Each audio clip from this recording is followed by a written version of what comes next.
Pesara KWSP telah mendapat keuntungan sebanyak 28.45% dari tahun 2020 hingga tahun 2024. Pesara KWSP yang menukarkan simpanan mereka kepada emas fizikal pada tahun 2020 telah mendapat keuntungan sebanyak 95% dari kenaikan harga emas sepanjang 5 tahun.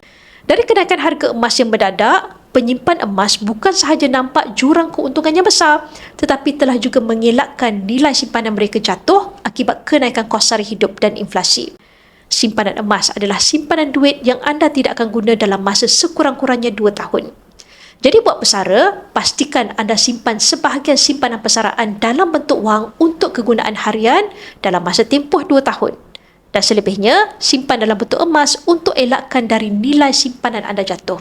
Bagi yang ingin memulakan simpanan atau ingin mengalihkan sebahagian simpanan wang fiat anda ke dalam bentuk emas fizikal, anda boleh rujuk pin video saya untuk 5 langkah daftar akaun Public Gold dan saya akan bimbing anda dalam cara dan langkah-langkah simpanan emas yang terbaik untuk anda.